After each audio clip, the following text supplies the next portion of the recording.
It would be my pleasure, because spawning in the upper right, in maybe I don't want to, in the red, he is the 4-time GSL champion. He is, for Team NV, MARU. Oh, that got dicey for a moment. I was like, oh no. Oh, spawning at the bottom right, his opponent, our blue Protoss player for Alpha X. This is Zoun. Zoun. However you want to pronounce his name, folks. It's a tough talking point here for a lot of people, and I imagine over the next however many minutes, hour or so, I think there's gonna be a lot of people talking about how to pronounce this man's name. And you are the perfect person, Beowulf, to enlighten and educate us.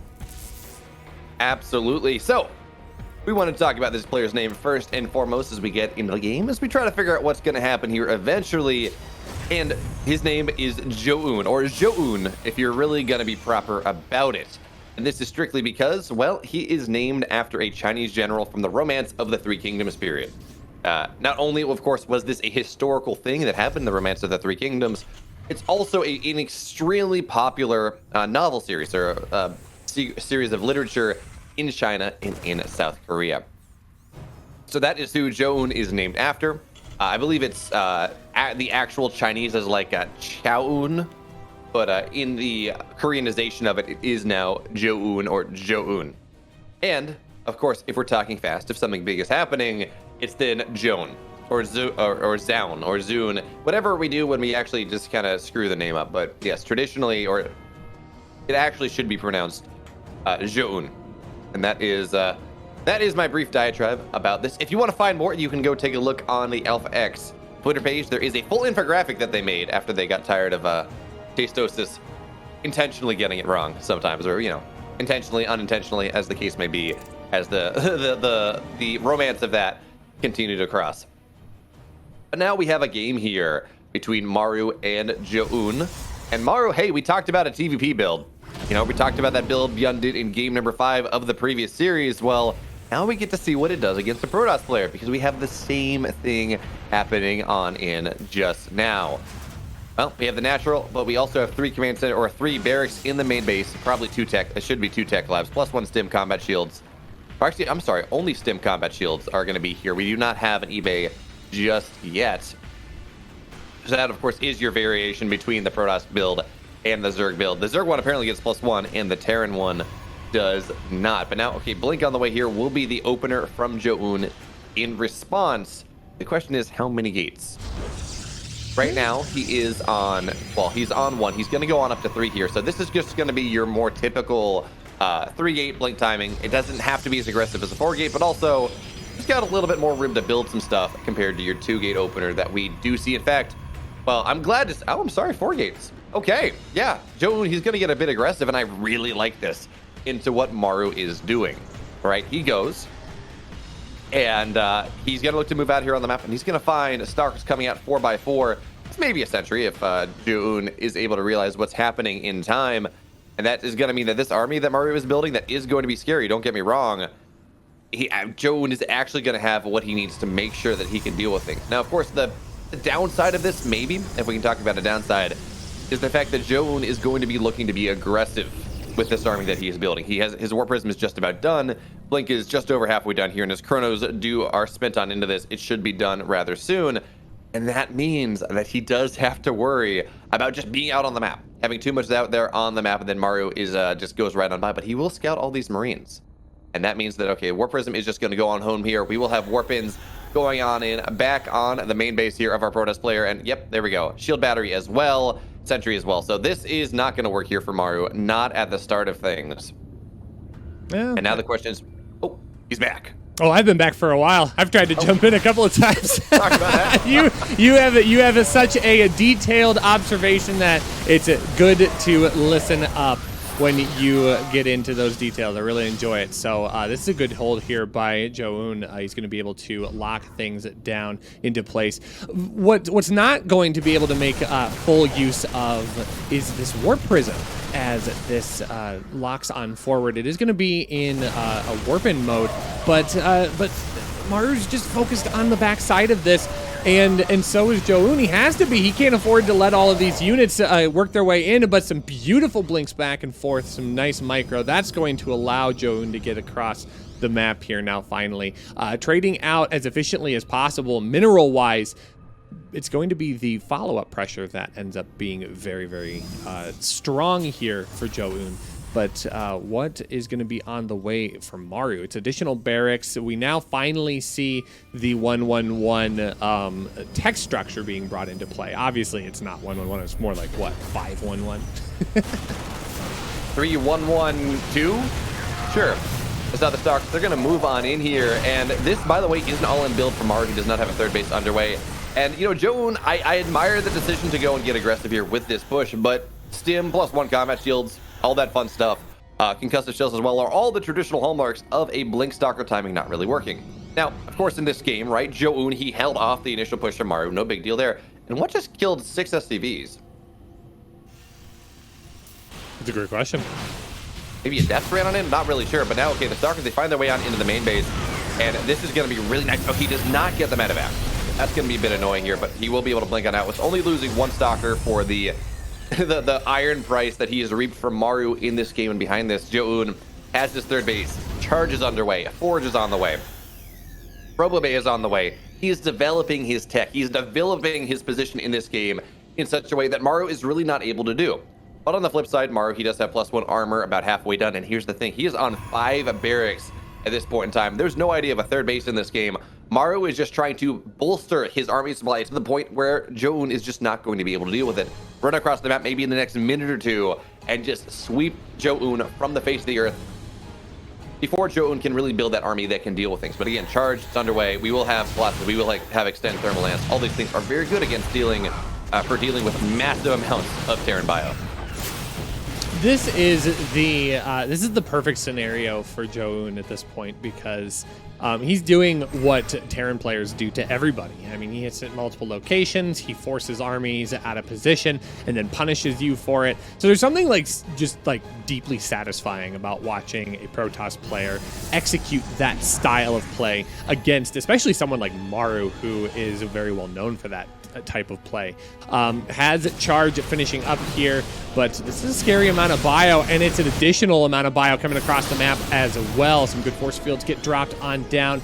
These stalkers will be able to push on forward and secure what would be the third base location if he had decided to take it, but it's a decent wedge here so far. Good shield battery placement as well. He grabs the tank out of the push as well, and that's going to force MARU back and away. He can't afford to engage, at least not at this spot, so he's going to have to break things up and split his army out to make some actual damage take place. Oh, that warp prism's going to get dangerously close there in the center. Not going to find Misery just yet, but MARU has the Misery in Zoun's main base, and here comes some damage. Now, I was going to say, Rush, I didn't know that backing away means, you know, up into the main base there of the Protoss player, but if you're MARU, and that is the case, it's 15 probes have died, and suddenly we're starting to see things equalize. Suddenly Zoun is down in economy compared to his opponent. Suddenly Zoun is having everything depowered here, and MARU is just getting so much. 19 probes have died, and the Colossus has to be careful, right? There is enough army here for the Terran for the time being that he will be able to stim on in, be able to knock that Colossus down as more and more army of the Terran is finding its way on into the main base here. MARU said, look, I can't win in a straight-on push. You have too many force fields. You have too many sentries. That's fine. What if I make my straight-on push on into the main base? What if I set up my concave there? Well, that's going to be a bit of fun indeed here. Now it looks like Zoun finally has what he needs to push the Terran back, to push MARU back here. As one medevac, one fully loaded medevac will go on down, but now we have tanks, now we have Marauders, now we have Marines in the main base. Shield battery overcharge will get popped, but only going down to its doom. It's now there's no pylon. Nothing really makes anything happen here. Are these Colossus going to be enough? The 2 Colossus here, they do have extended thermal lance. MARU looking to move on forward. Nice micro here from Zoun, making sure that he stays alive. But the army that is defending it is going on down here. 1 Colossus is going to go down. Second one is probably going to get saved by this Warp Prism. But it looks like MARU, he is now breaking Zoun in this game. He has no economy. His army is in the dumps as well. And there we go. Second Colossus is dead. Third one pops out just in time, but only pops out to its doom, to its sadness, to its woe here. No tech left. GG, MARU. He takes game 1. Whew. We got ourselves a barn burner on our hands. Spawning in the bottom left. It's our blue Terran player. Team NV. the 4-time GSL champion. Give it up for MARU. And his opponent here in the upper right. In the red, looking to Zoun, his opponent in a 1-1 score. I'm so sorry. Anyway, for Alpha X here in the red, he is Zoun.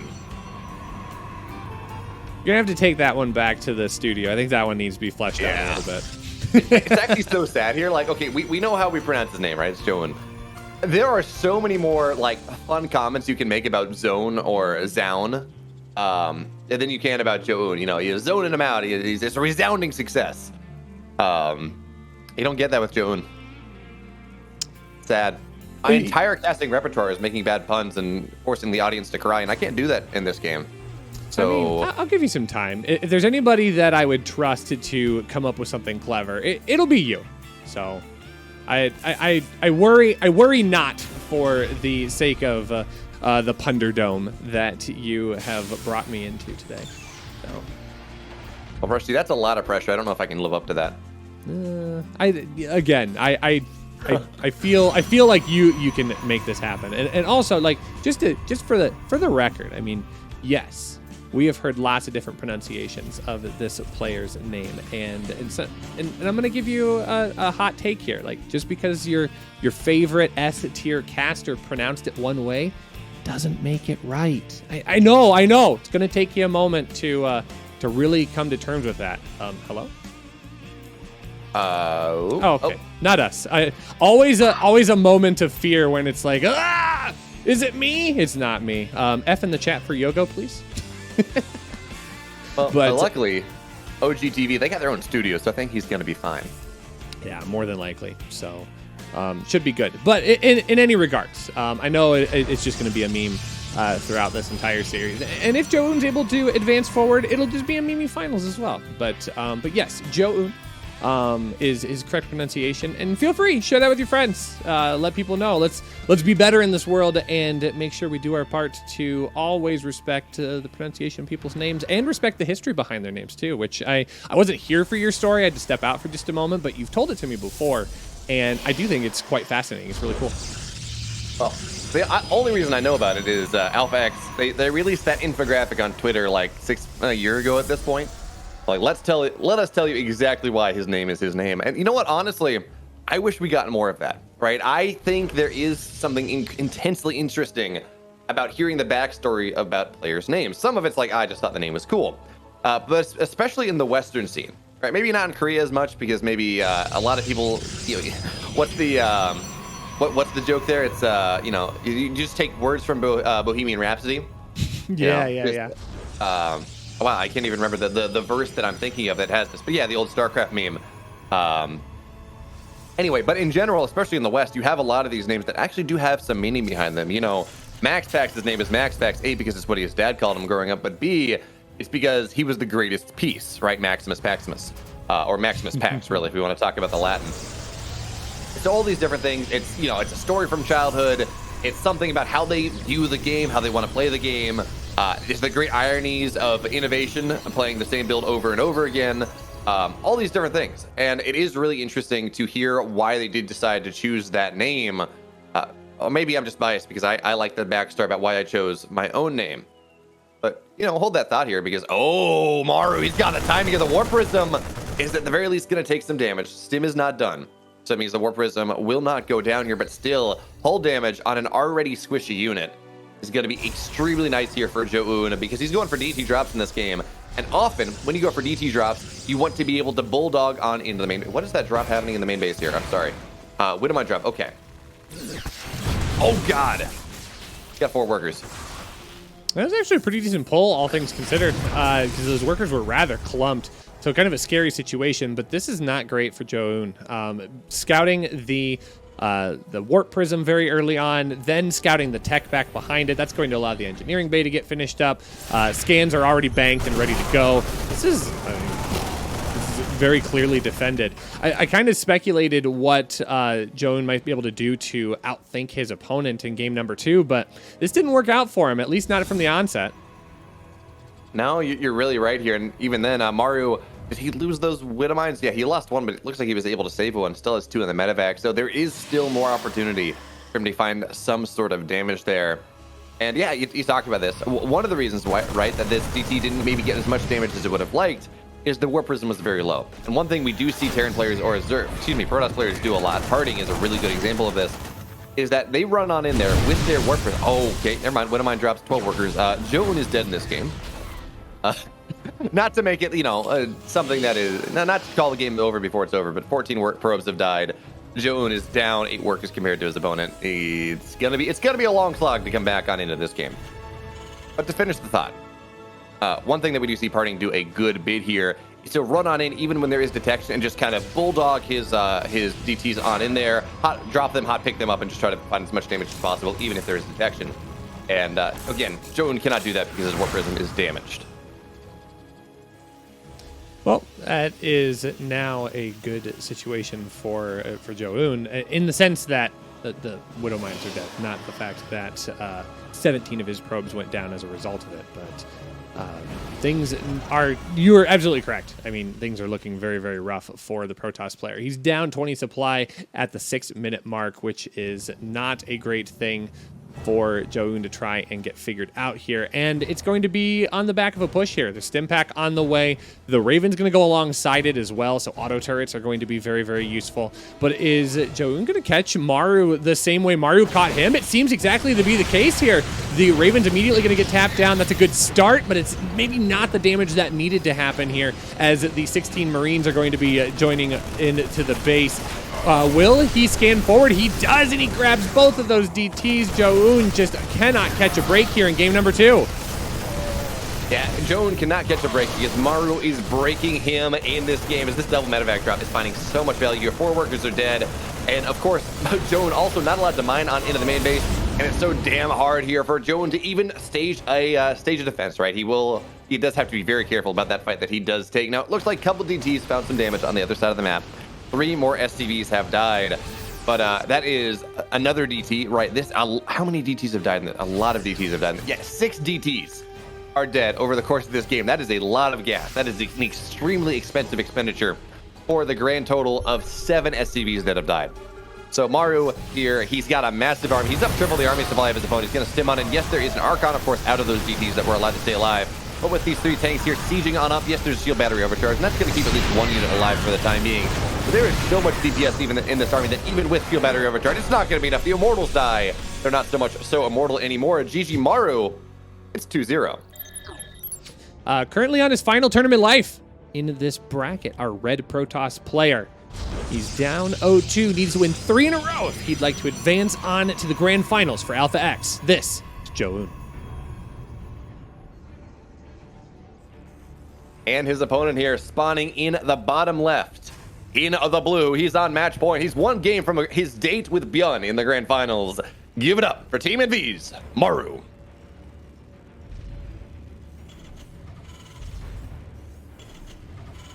So, Rushy, before we really get into things, how many barracks are made before the first 4 minutes of this game? That's a good question. I wouldn't be surprised to see 3 go down again, just to make sure that he doesn't have to sweat too hard to get into the grand finals. But that last game was a standard 1-1-1 timing, right?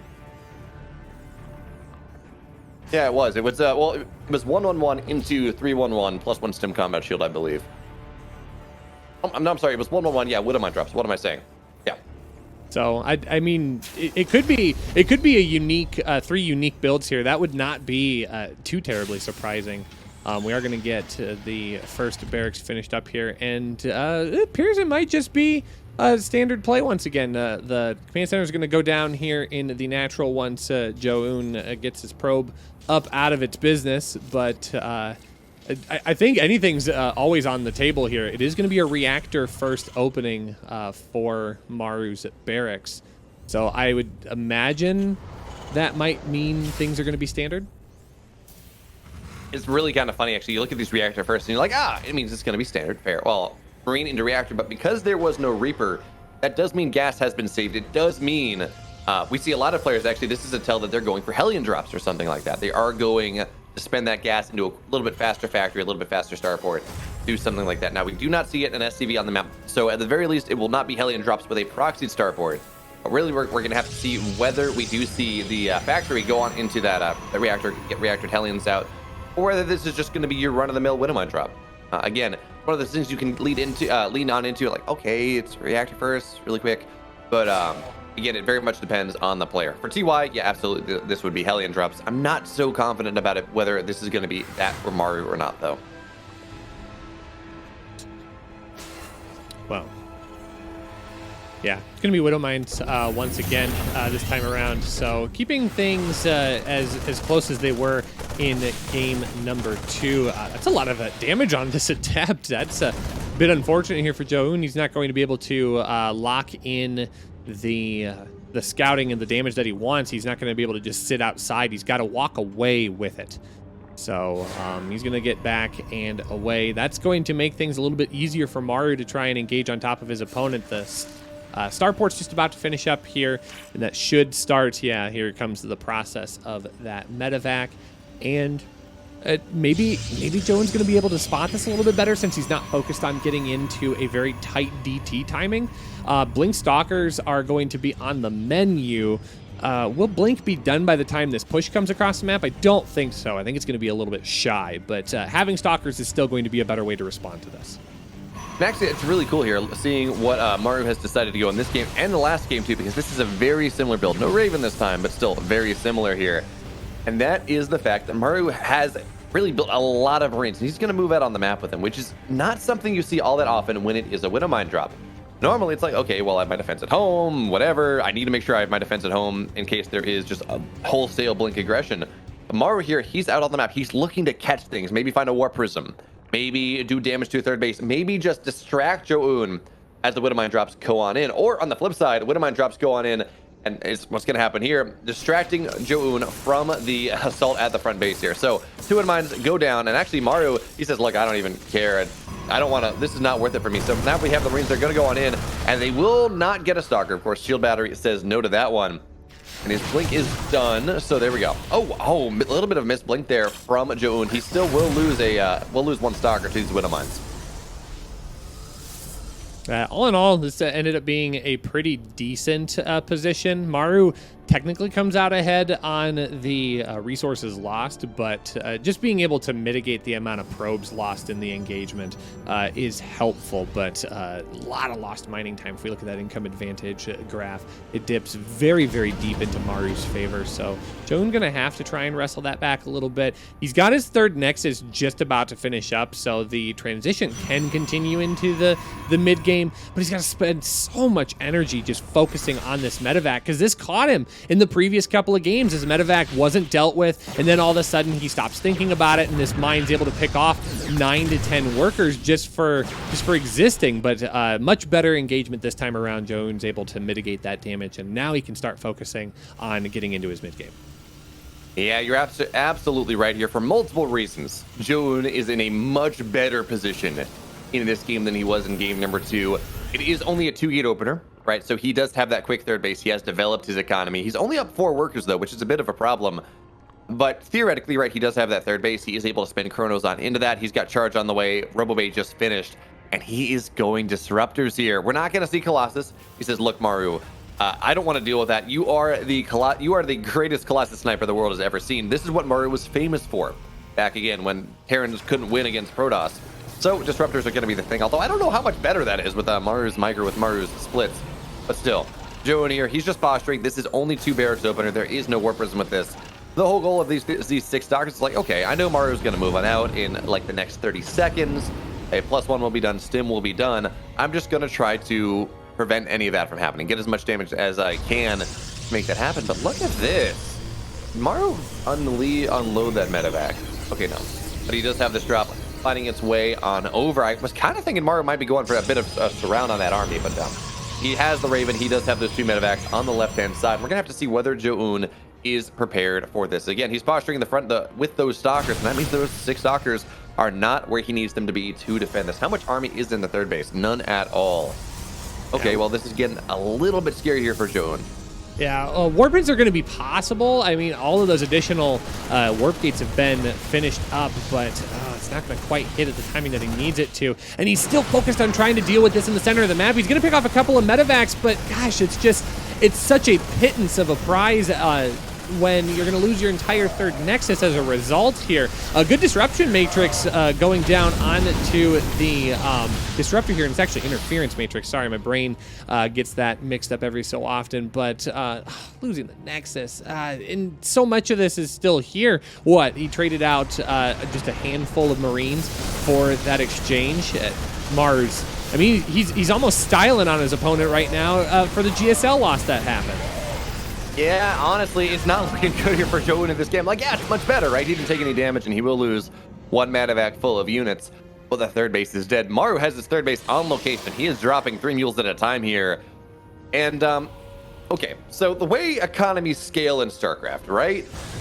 As the Protoss player, if you're at 3 bases, you're both at 66 workers, okay, fine. 4 bases, whatever. But for the majority of the game, the Protoss wants to be like 8 to 10 workers ahead of the Terran after the 3-minute mark. Zoun, he's now down a worker, he's now down a base. His economy is kind of in the dumps compared to MARU. Let's be real here. He's down somewhere between 5 and 700 minerals a minute. Gas is about the same because MARU honestly doesn't need that much gas here to build this 4M army that he is building for himself. And look at this. There's 1 sentry here. That is going to have to be Zoun's saving grace. And actually, the disruptors are going to be seen as well. Is MARU just going to step on top of them? No, he won't, because instead, he'd rather snipe the +1. Nice decision there. Assuming MARU didn't, I know he didn't lose too much here. So there we go. +1 will get denied here. The drop on into the main base, joining up with the 1 drop we already have. And how much damage will MARU be able to get done here? Now, charge loss will be able to deny. This will make life much more difficult for MARU. He's not going to get game-ending damage here, but still 6 workers have died. Nice target fire there from Zoun. He will be able to make sure that MARU is forced to maroon this army. But still, it's a 16 army. Yeah, that was unintentional, by the way. This is just bad to worse here for our Protoss player, as he just cannot catch a break. MARU's styling at this point. I mean, this is very, very good play. It's very confident. Lots of great tactics across the map, and I think it's going to be difficult for Zoun to actually try and even get across the map here. He's in with more medevacs. MARU's getting additional damage done. The mines haven't even fired yet, so this army has to be dealt with. There's additional harassment going down into the natural. The Raven is still there. Oh, this has just got to be infuriating. Zoun's got to just be pulling his hair out right now, trying to figure out what to do. Yeah, absolutely there. And one thing I want to point out here, I don't think Zoun saw those Widowmines thorough, because he goes and the Widowmines are left. MARU's leaving, and Zoun blinks on top of those Widowmines, loses 2 stalkers in the exchange, and does not lose the medevacs. So a bit of a misstep there. I mean, he maybe wanted to try the medevacs. He says, okay, losing the stalkers is worth it. As now the Widowmines, yeah, he definitely didn't know those were there here, as 8 more workers do go down. And MARU, he's just everywhere. Right, he is swarming over the map at this point. He's finding damage wherever he wants to find damage. And the question now is, what can Zoun do to come on back? Now, we do need to see some sort of run-by play, maybe force MARU back into his own base, force MARU to be a little bit more defensive. Okay, that's gonna work. Yeah, that was the that was the small advantage that Zoun made for himself. He was able to get on top of that. Good feedbacks onto the medevacs there to really deal those damage down, but that just means MARU's going to hit in a different location. Instead, he's going to start pounding away at the warp gate wall. A couple of those warp gates are going to go down, and it's going to be additional pressure here. What is here to help defend? The shield battery overcharge is going to be nice, but Zoun's got to bring the rest of the army back to help deal with this, and that's just going to allow MARU to reposition up on what would be becoming the 4th base location. But a big scan forward, that base isn't going to go down either. Meanwhile, MARU already has his 4th base. It's just now finishing up. And this, again, it goes from bad to worse. But Disruptors have done more for less, but against an opponent who's really good on his micro, completely supply maxed, and getting ghosts out onto the map. I don't know, Beowulf. I'm not feeling it for the Protoss player. Yeah, you're right. I mean, Disruptors are perhaps the greatest comeback unit that exists in this game, but I don't know if they're 50 army supply worth of comeback. That is, especially, do we still have the Raven on the field? We do. So those Disruptors, well, it depends. Does MARU want to disable the Disruptors? Does he want to disable the Colossus? He has the whole gamut of options in front of him. The world is his oyster here. And what's he going to do? I mean, he's MARU. Given every option, he's going to drop on into the main base before medevacs. He says, yeah, I'm gonna force you to make a difficult decision here. Now, Disruptor 1 is not gonna find the damage. Disruptor 2, well, we're gonna have to see that going out soon. And hey, look, nice recall. That does mean that Zoun is gonna be able to defend this push. What about the push in the natural? What about knocking down those High Templar? What about knocking down all that tech? What about finding Disruptors on the Vision Zone on the Zelnaga Tower here? MARU is just everywhere. And yes, he will lose some part of that army there to the Disruptor finding its way on out, but well, now this is a dead third base here. MARU is just everywhere. He is swarming on the map. And as you said, he just wants to make it very clear that everyone knows that losing to Zoun there in the GSL in the final match of the round of 16 was absolutely there a fluke. It is not who he is. Zoun is not he's not his peer, not today, not in this series. He's now MARU. He's got that 50 supply lead. He is just all over the place. 2-2 is done. He's up 3 upgrades on the Protoss player, plus 3 attack underway as well. Zoun does not have a single advantage in this game. No, not at all. And this Bomber's going to try and push across the map and find any kind of advantage, but I think that's just going to push MARU further into Zoun's main base here. The Ghosts are already working away on those Archons. That is not a matchup that you want to see. He might get a base, though. Zoun might finally take some sort of win in this game, but I don't think it's going to turn into a win, as more of these units are just going to continue pushing on forward. Additional Ghosts get brought into the mix. This is, again, it's just disaster. Disaster happening everywhere. Protoss player just cannot find any footing here. He's going to lose a Nexus. The third base is going to be scanned, and that might be the next target, but instead it's going to be the production up in the main base. And MARU, more than likely, is probably going to secure himself a third win here, unless these Colossus can find the connections of a century. But I'm not feeling it here. MARU, a very clean 3-0 over his opponent, and we have ourselves a TVT Grand Finals.